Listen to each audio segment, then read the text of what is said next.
Bonjour à toutes et tous. Aujourd'hui, je voulais lire un extrait de ce livre, Libérer la femme puissante de Clarissa Pinkola Estés. Je voulais rapidement vous expliquer comment j'en suis arrivée à ce livre. En fait, à la base, moi j'avais lu Femme, comme beaucoup de gens, mais Femme qui court avec les loups. Histoire et mythe de l'archétype de la femme sauvage, donc de Clarissa Pinkola Estés. Je l'ai lu il y a quelques années, ma sœur me l'avait offert. C'est une de ces lectures précieuses qui existent et qui a nourri beaucoup de choses chez moi. Et j'avais vu il y a quelque temps qu'il y avait un autre livre d'elle qui était édité en français, traduit, puisqu'elle est américaine, d'origine latino, mais américaine, et donc je pense qu'elle écrit ses livres en anglais. Et voilà, traduit de l'anglais États-Unis. Et en fait, j'avais vu ce livre et je l'ai pas... je l'ai pas pris, quoi. J'ai pas plus que ça cherché à le connaître. Et puis, il y a quelque temps, en février, j'ai fait un rêve très spécial, dont je raconterai peut-être un peu plus en détail l'histoire. Et puis, ça a été vraiment un message, quoi, que j'ai reçu en rêve. Et ça parlait de la Guadeloupe. Et sur le coup, la Guadeloupe, moi, ça m'évoquait vaguement quelque chose, mais j'avais peut-être entendu, je sais pas moi, en cours, à l'école, j'ai eu en tout cas ce nom, mais pas plus que ça. Et puis, là je vais pas détailler sinon la vidéo sera trop longue.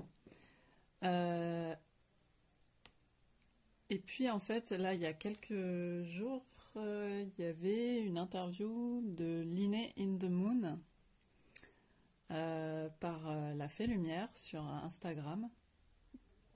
Et elle a parlé de ce bouquin. Et déjà, cette interview est très chouette, je vous la recommande sur le compte de La Fée Lumière ou de Linné in the Moon.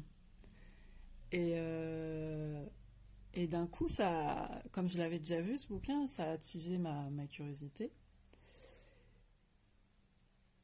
Et donc je l'ai revu en librairie et je lis juste la 4e de couve. Et là, je vois, c'est Notre-Dame de la Guadeloupe qui, au XVIe siècle, apparut à Juan Diego, un aztèque depuis peu baptisé. Alors là, du coup, je me suis dit, il faut absolument bon, déjà, je savais que j'adorais c'est une conteuse, j'ai oublié de le préciser, Clarissa Pinkola Estés, c'est une conteuse formidable. Et elle est aussi psychologue jungienne, etc. Mais c'est surtout une conteuse. Et elle transmet énormément. C'est très riche ce qu'elle transmet. Et donc voilà, je tombe là-dessus. Et ensuite, bon, j'en raconterai peut-être plus une autre fois parce que sinon ça va être trop long. Mais voilà comment je suis arrivée à ça. Et je vais vous lire cet extrait-là. Alors, je suis en cours de lecture de ce livre. Je ne l'ai pas lu en entier. Je peux vous dire que pour l'instant, c'est fabuleux. Mais voilà, j'en suis au début. Hein. Donc, je vous lirai certainement peut-être d'autres passages après par la suite. Mais pour l'instant, j'ai choisi juste ce début-là. Alors, ce qui est fabuleux aussi, c'est qu'il y a des photos tout au long de l'ouvrage, en début de chapitre, et c'est rare pour ce genre d'édition en poche. Et Voilà, je trouve ça génial, ça ajoute vraiment un truc. En plus, c'est des photos, c'est lié à... C'est presque... c'est à la fois documentaire sur ce qu'elle raconte, elle, son témoignage, et puis après, j'ai l'impression que c'est... Comme c'est une conteuse, que c'est plein de petites histoires. Et Clarissa Pinkola Estés, c'est vraiment des mots qui soignent, quoi. Donc, voilà. Allez, j'en dis pas plus et je lis. Rencontre avec la Dame en rouge. Donc là, nous avons le phare rouge du lac Michigan.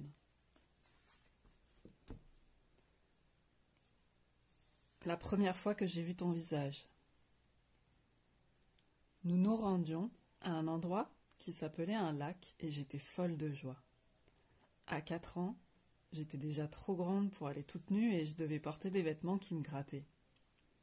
Pour moi, porter des vêtements, c'était un peu comme être en prison, et mes chaussures ne convenaient jamais à la cambrure de mes pieds. Mes habits d'occasion me tombaient jusqu'aux chevilles, quand ils n'étaient pas trop serrés à l'encolure et aux emmanchures. Je me sentais comme une sirène, prisonnière d'un filet qui me boudinait, m'écrasait, m'étouffait, me saucissonnait, et me laissait de profondes marques rouges aux chevilles et aux poignets, à la taille et au cou. Mais ce jour-là, on était au début de l'hiver, et je portais 2 chandails informes et gratouilleurs tricotés main, et des guêtres en laine, dont les bandes extensibles passaient sous mes bottes en caoutchouc. Sous mes bottes en caoutchouc noir, resserrées par des boucles de métal.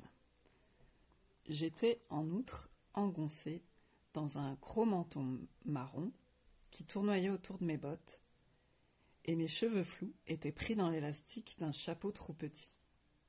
Mais j'étais heureuse comme un jeune chiot, car nous allions tous faire un tour en voiture, c'est-à-dire dépenser un argent précieux en essence, juste pour donner à d'autres le plaisir de dévorer les kilomètres dans un vieux véhicule rouillé.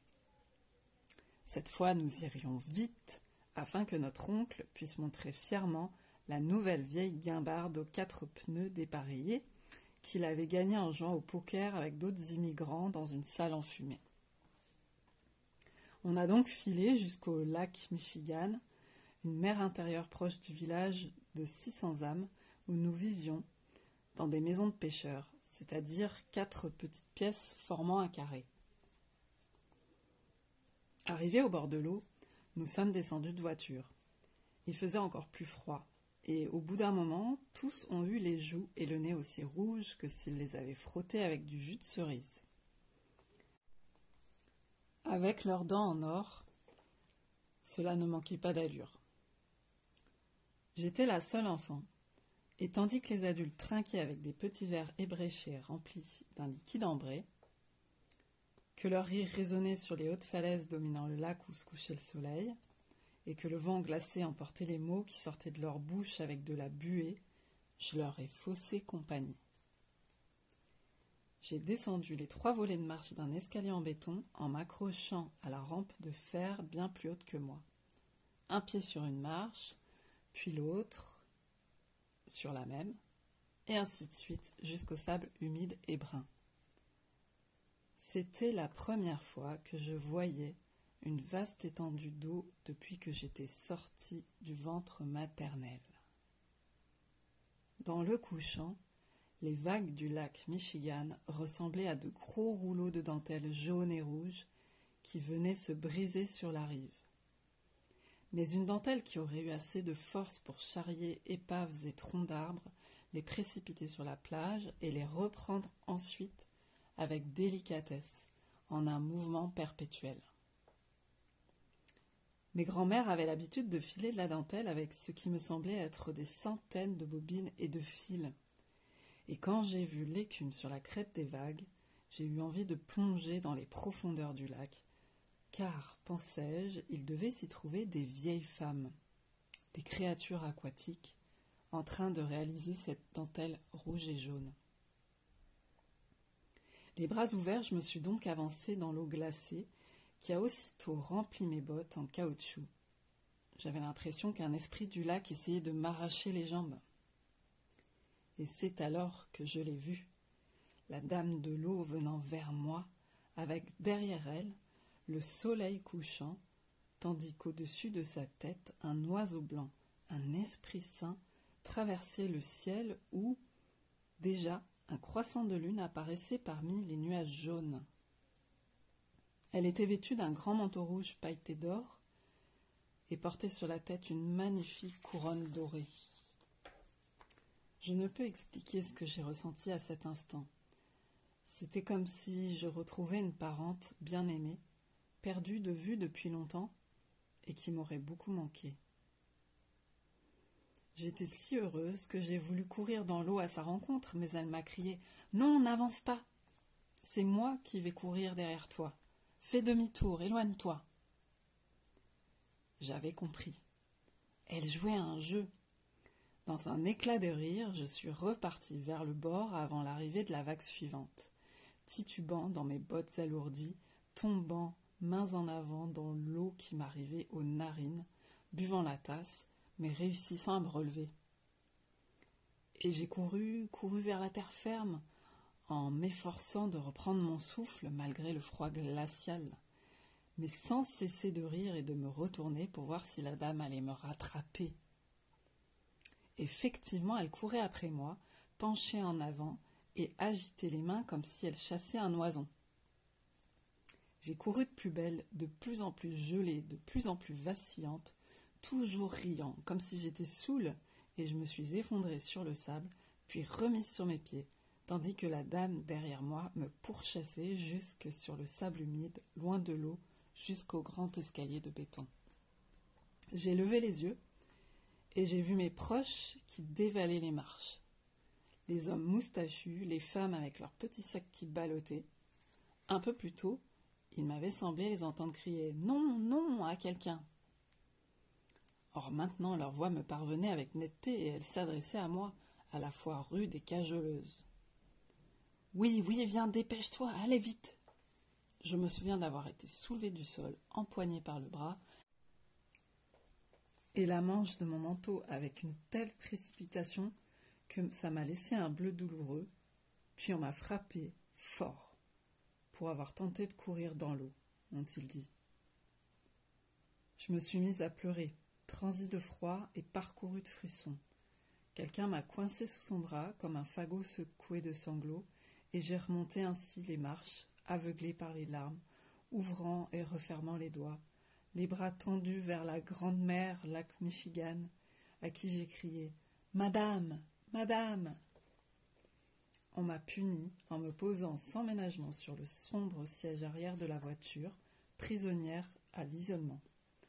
Toujours en pleurs, j'ai abaissé la vitre avec la manivelle et j'ai essayé de leur parler de la dame, la belle dame de l'eau.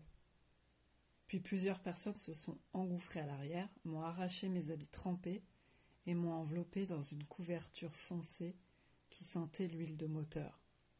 « Il n'y avait aucune dame, ont-ils rétorqué. Aucune dame en rouge. Aucune dame avec une couronne dorée. Juste le vieux phare rouge qui était depuis toujours sur le lac. Un phare avec une plateforme d'observation au sommet qui pouvait ressembler à une couronne, mais pas de couronne, pas de dame en rouge. Alors, j'ai cessé d'en parler, car ils m'ont averti que je serais punie plus sévèrement si je continuais à raconter des histoires. Mais j'avais vu la dame, je l'avais vue, et elle m'avait vue. Notre-Dame de la mer Lac, Michigan.